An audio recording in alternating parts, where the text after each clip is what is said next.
Hi Michael, happy birthday. Right, I'm not going to slag you because you're horrible siblings, so they'll probably do that. Right, I'm just going to say nice things because it's your birthday. Right, where have you gone? You're 50. I can't believe it. Right, you were just 18 when you left the house and you were just a kid. But it's been the makings of you, I'm sure of that. I only wish your dad was here. He would have been so proud of you getting your book published and dedicating it to him. And I really thank you for that. Right? You know he was an avid reader. Right? Maybe a wee slag before I go. Like, when you dyed your hair blonde and it turned out bright yellow, right? Oh my God. What was the other one? The big thing at the front that stuck out?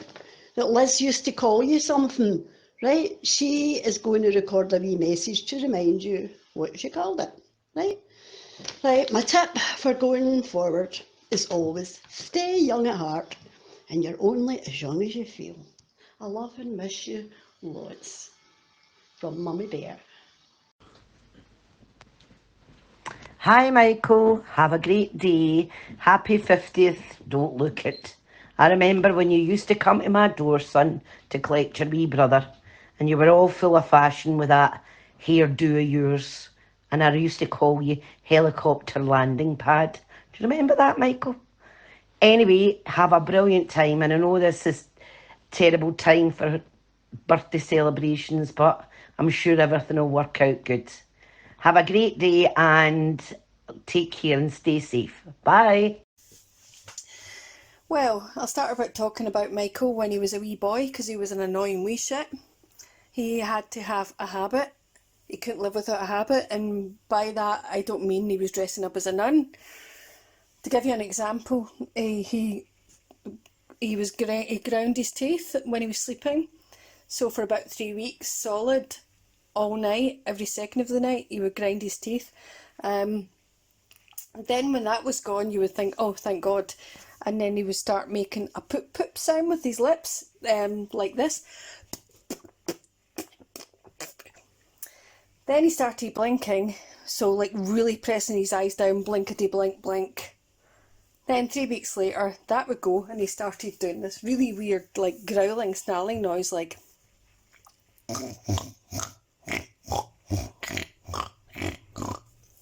So when we asked him, why are you doing this? Because it's really annoying. He would say back of his throat was itchy, and you're like, can you please stop that now?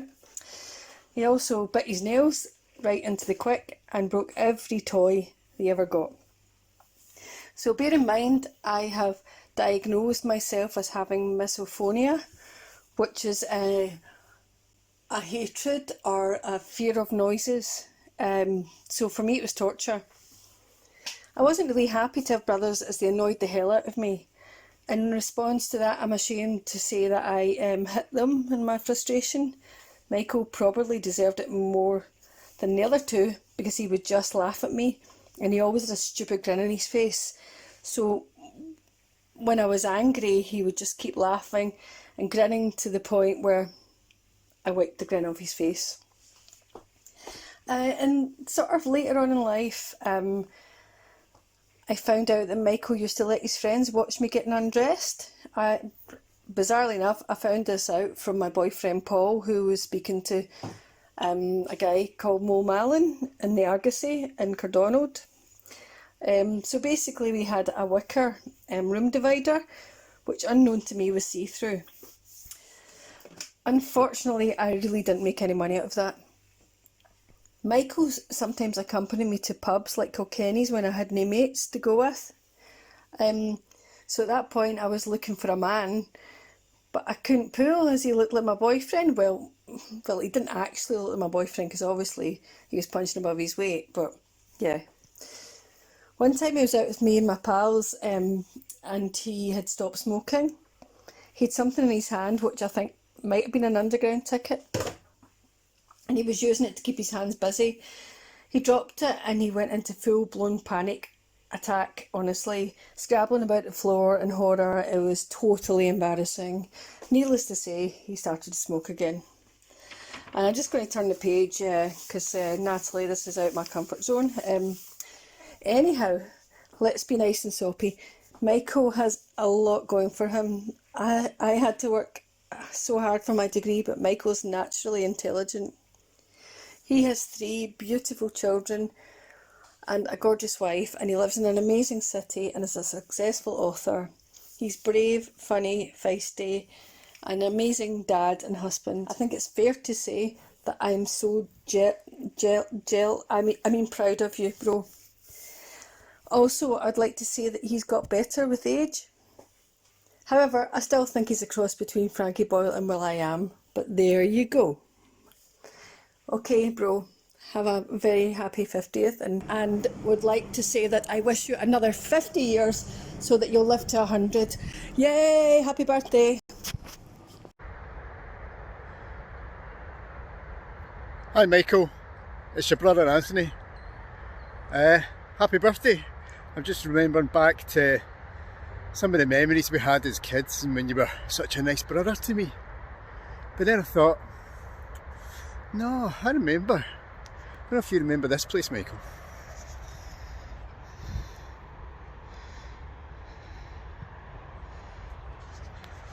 It's Bellhouston Park in Glasgow, and it's a hill. It's maybe hard to see from the camera.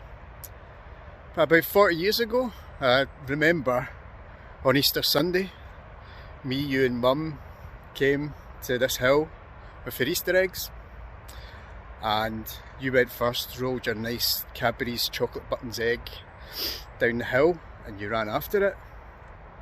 All was good, great. Mum was at the bottom of the hill as well, and then it was my turn to roll my egg down the hill. So I rolled my egg down the hill, and then strangely, from nowhere at the bottom of the hill, I see you running full pelt towards my egg. What's going on here?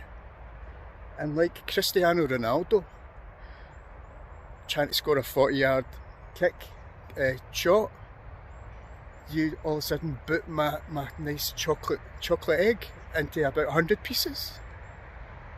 I was gutted and basically burst out crying, and it was hilarious. But I got the final laugh because Mum saw the whole incident and took the egg off you and gave it to me. I don't know if you remember that, but anyway, there's many other episodes where you've been a really nice brother, but I thought that one stood out, so happy birthday, Michael. Happy birthday, Michael. I hope you're having an absolutely brilliant night and it's full of surprises for you. I'd like to remember back to our wedding, not our wedding day, mine and Anthony's wedding day, when you were best man and you carried out your duties wonderfully. You got him to the ceremony on time. His kilt was on, it wasn't on back to front, bonus. And you know, as far as I was concerned, everything was spot on till the speeches, but we'll come to that. It wasn't until later that I learned that you had taken Anthony for a drink to a bar at the bottom of Park Circus. And just to calm his nerves, I can understand he was probably crapping himself a wee bit. And time to leave, you got your drink and you left. It wasn't until you were halfway up the road that you were pursued by a frantic Glasgow man shouting, "Hey mate, are these yours?" Only to bestow the rings upon you that you'd left sitting on a bar. So given that it was the middle of Glasgow, and to be fair, they weren't that expensive, it's amazing that they were recovered at all, but they were, and I was none the wiser, and that was great. I'd also just like to take a wee minute to take issue with a couple of things that you said in the speech in front of my very prudish grandparents. Number one being that, I don't know whether it was the first time we met or not, in a drunken stupor in Fury Murray's, where I bounded up to you and said that I was going to be a baby machine. Anyway, we gave that not two goes, we just produced 2 children. It's virtually in retirement now in saying that. I don't remember saying that. Maybe somewhere in the recesses of my mind I can remember it. And the other thing, which is possible that I've just blocked out of my mind altogether, is that when, you know, I would come to your mum's house and Aunts and I would be up in his room, you know, just, you know, watching TV, doing whatever we were doing, and you reported that you would hear monkey noises coming, followed by lots and lots of giggling. I don't know if this was just some sort of strange mating ritual that I have succeeded in blocking out of my memory, but I do remember being incredibly embarrassed that you had mentioned that in front of my grandparents. Anyway, I'm over it now, and you did a wonderful job. It was more than we could have asked for, and I'm proud to have you as my brother-in-law. And I hope you have an absolutely brilliant night, and you know, we really look forward to seeing you and being able to actually celebrate it properly with you at some point in the near future. Take care. Lots of love.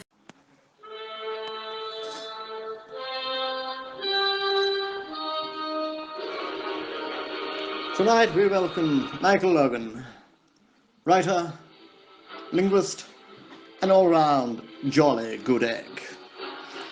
Only joking, bro. You're not that old, not quite yet. Just called to wish you a happy birthday and hope you have a fantastic day. Natalie's asked for some memories, if I can remember.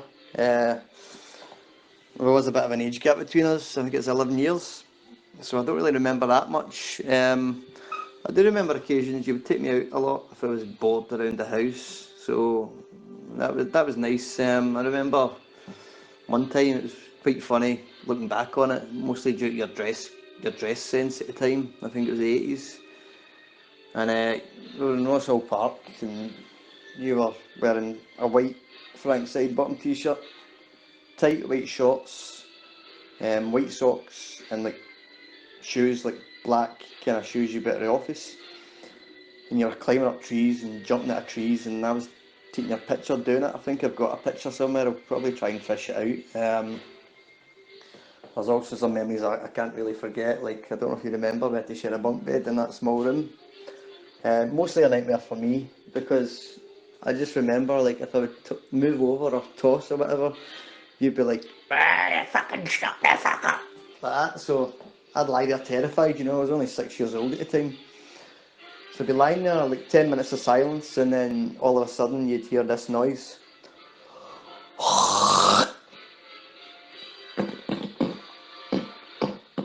Right, that was you trying to scratch the back of your throat. Yeah, that was a bit unnerving for me at that time. But I also remember you, a lot of memories I've got of you, you were a lot more considerate, like, particularly with Dad. Because I remember you always made that effort with him, I think, even though he was nasty to you and stuff. So, I mean, the rest of us, we just had a kind of tendency to go in a huff, but you always made that effort, which I thought was really nice, you know. But here you are now, you've got your own family. You've always chased after your dreams. You've always done what you wanted to do. So I think, you know, really you should be proud of that. It's just a shame you can't be in Scotland. I probably bought you some gifts or something, like cod liver oil tablets or nose trimmers or something like that. But I guess there's always next year. Anyway, I hope you have a fantastic day. Right, cheers. See you soon. Hey, Fanta Pants. Michael, can you have Fanta Pants when you're 50? Are they still Fanta? Anyway, happy 50th birthday to you, weirdo, awesome brother-in-law of mine who I love dearly. Mwah, mwah, mwah. A very, very happy 50th birthday to you. I just wanted to take this little moment to share some of our special times together. You know how we love the special times. So, memories of Michael. We have had so many amazing experiences that have happened to us over the years. Remember all those fencing competitions that I would come to, and you would like fence and then fall backwards over your own feet? Remember that, when you tripped over your own feet in the middle of the competition? Loved it. I know you tried to style it out, but come on, I mean, you're white and ginger. It did not work at all. It was awesome. Yeah, there have been so many amazing moments that we have had. Remember when we were throwing fireworks off the balcony in Bosnia? Merry Christmas! Boom! And then we put the sparklers in the turkey. Yeah, that was awesome. Another fabulous experience. And when we just literally sat and played that PlayStation for like a whole week solid, like didn't move for the full week. Amazing.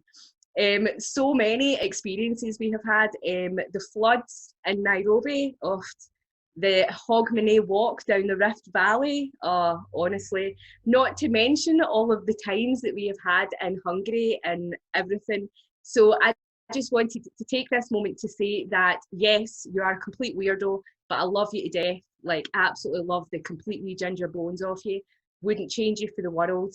And I cannot wait to see what the next 50 years have in store. And if you could stop wearing dresses when you come to my house, I would very much appreciate that. But I love you. Mwah, mwah, mwah. I love you. I love you. Happy birthday. So, hi, Michael. Happy birthday. First off, I'm so sorry that we weren't able to see you yet this year, but we're looking forward to seeing you for Christmas. So, my Michael story. I was reflecting on the first time I met Michael, which was at a supper club, a book club with Craig and a bunch of people I didn't know. And I recall looking around the table. I don't really remember the other people at the table, but kind of deciding who did I like and who I didn't like. And I think that Michael had said fucking bollocks at least 16 times by the time I was at the bottom of my first glass of wine. So I'm like, right, those two are keepers. So my relationship with Michael, we don't have any crazy stories. I tried to think of something, some wild adventure we had together, but the truth of the matter is, we actually know I'm in it for Natalie. But what is valuable to me is that Michael's been a constant, I think, for the past 10 years. And to me, you guys are just family. And you've been family, I think, basically since that first time we hung out together. Obviously, your amazing children have helped that out a lot. But when I think about Michael, I appreciate that wit, that filthy sense of humor. I hate to give you any props, but that intellect, not so bad. And really what I think about also is just kind of, I think you're a bit of a role model, and I know that that sounds ridiculous, but I super appreciate the way that you interact with your family, the way that you take care of your kids, the way, oh God, it is going to get mushy. And I just think you're fantastic, and you're important to me, to my family, and yeah, happy birthday. Have another great year ahead of you, and see you soon. So I met Michael when I first got to Nairobi in January 2011. I was working for the British government, and Michael was there working for UNIT. I met on the football pitch. He was playing for the team I joined at the time, and he was a very aggressive centre-back. Spent a lot of time kicking people up in the air, and then apologising for kicking them up in the air, and then kicking them up in the air yet again. So I instantly was attracted to this very aggressive Glaswegian. And our friendship grew through sport, but it also grew through a love of good whiskey and the ability to play guitar at strange times in the evening as well. So Michael and Nats were always very kind enough to invite me around for a drink, and then we'd get the guitars out and then just crash around for a couple of hours and then forget what we were doing. And then I'd find some way home, I think sometime in the early hours as well.